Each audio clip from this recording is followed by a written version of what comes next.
It's another cloudy, cold day out on the Bass Buggy, and today we're talking about what's more important to your success on the water, the weather or fishing pressure. Stick around.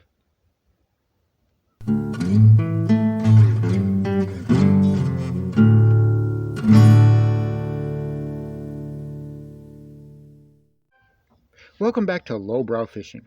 And since it's been so cold and cloudy here lately, unseasonably so, as we're normally in the 70s or 80s or even more this time of year, I started thinking, what impact does the weather actually have on our fishing success? And is it that much more important than fishing pressure? Or perhaps fishing pressure, how much action and activity a lake sees?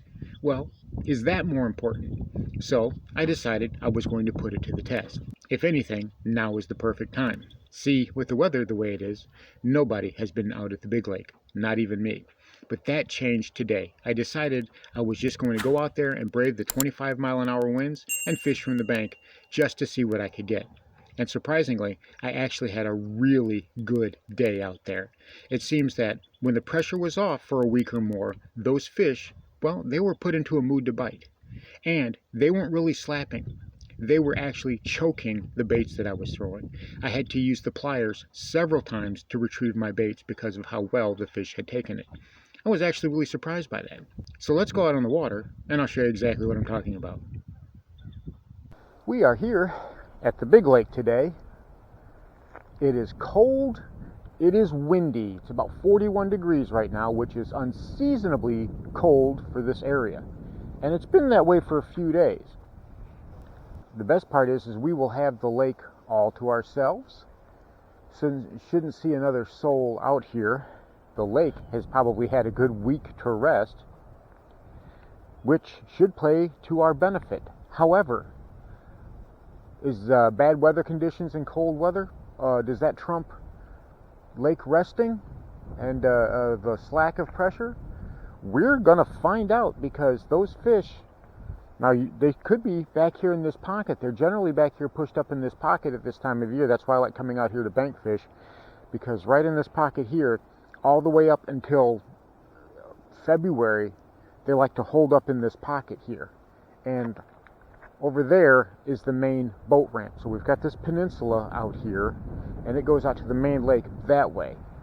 But right in through here, we've got this little creek channel, this little arm right here, that hardly ever gets fished by anybody in a boat. And we've got this rickety old pier that could fall in the water at any time, but we're going to work around that. Last time I was out here, I caught a couple of nice 3-pounders from the bank, so we're going to see what it is. Like I said, winds are about 20-25 miles an hour, and the temperature is pretty darn cold. Let's see if we can actually do anything at all. We're going to be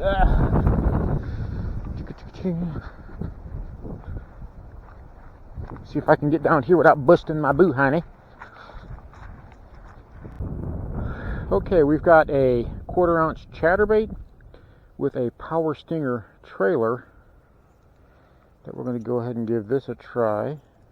This is a 1/4-ounce chatterbait, so I'm fishing it on this finesse rod rather than on a rod got twisted. Fishing it on my finesse rod, one of my finesse rods, rather than on the bait caster, so I can get a little bit more of a cast out of it. I don't think I could get much of a cast out of this. Like, come on, grass! Look at that big old grass plant. Come on, let go. Dadgummit, let go. There we go. All right, now we'll see if this will even work in any way, shape, or form. I can get a pretty good cast with it.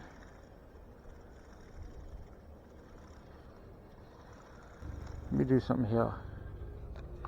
Wonder why it did that. Wonder why you did that. That was crazy. That was crazy.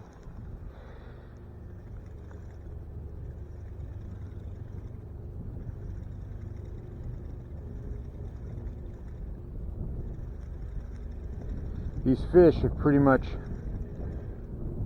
abandoned feeding on craw right now. on crawfish. There we go, I got him. I saw you follow him in. There we go. I saw you follow him in. All right, so we have success. Right there at the bank, little buddy. Nice little bass. Let's see if I can. But there we go. All right. Go ahead and close my tackle box. All right. Not a bad one. About 1.5 pounds. Good fish.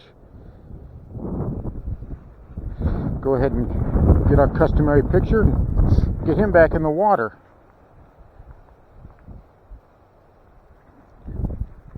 But now we know. Beautiful.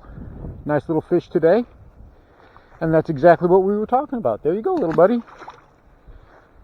I think I want to get back to that chatterbait though. I think that's going to be the chatterbait's going to be the juice.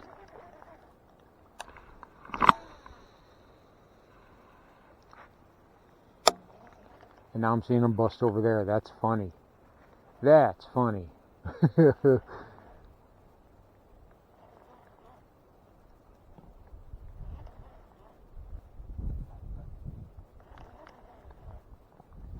I do want to go back to working that chatterbait though.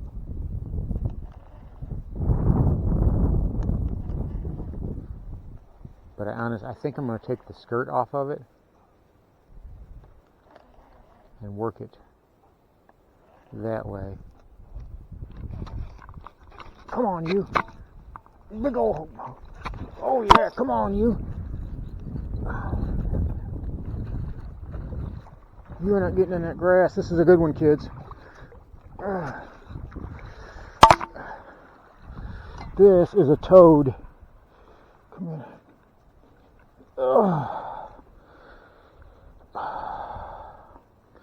Oh, he choked it too. He absolutely choked it.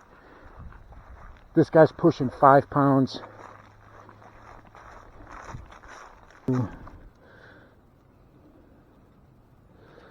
There we go. Now twist. There we go. Saved. That, kids, is a 5-pound bass. That is a gorgeous fish, kids. That is an absolutely gorgeous fish. This fish here is pushing, especially with that big old fat belly. Look at the belly on that thing. Look at the belly on that thing. She has been feeding up good. We are definitely getting a picture with her.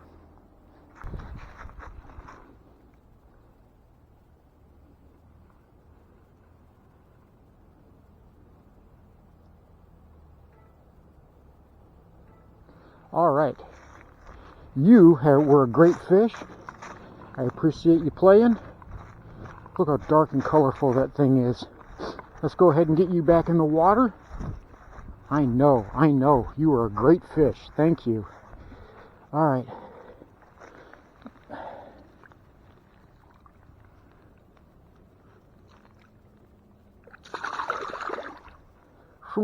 There she goes.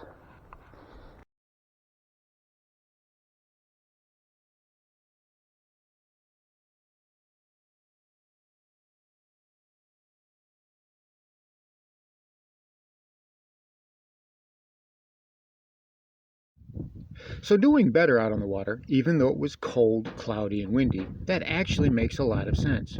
See, private ponds and private lakes and things of that nature, the fishing pressure on them is highly regulated and limited. Those fish, for the most part, get to rest quite often. They're not subjected to the constant barrage of baits, boat traffic, whether it's from bass boats or pleasure boats, and people just all around the lake enjoying themselves. So the fish are generally in a more natural mood. They bite baits more easily and with less effort. And as I said, that really makes sense when you think about it. So does fishing pressure outweigh weather? Well, not so fast, because as we all know, weather is a highly important key when it comes to bass fishing. Even on days when there is a load of pressure out on the fishery, we can do quite well despite that, especially when the weather is cooperating. Whenever we have some cloud cover, or perhaps a front is coming through, or whatever. A lot of times when the weather cooperates, it doesn't matter if there's a lot of fishing pressure or not, especially if we know the patterns that the fish are after. We can still do quite well. So, what's the final verdict? What's the answer? Well, the answer is there is no answer. It is a myriad of puzzle pieces that we have to learn how to piece together. Fish are breathing animals with active brains. They can be conditioned and they can be trained to respond to certain stimulus. In the case of bass fishing, it's the pings of our sonar, how our lures sound underwater, our trolling motors and our big motors, and even the chatter that we have when we're on the bank.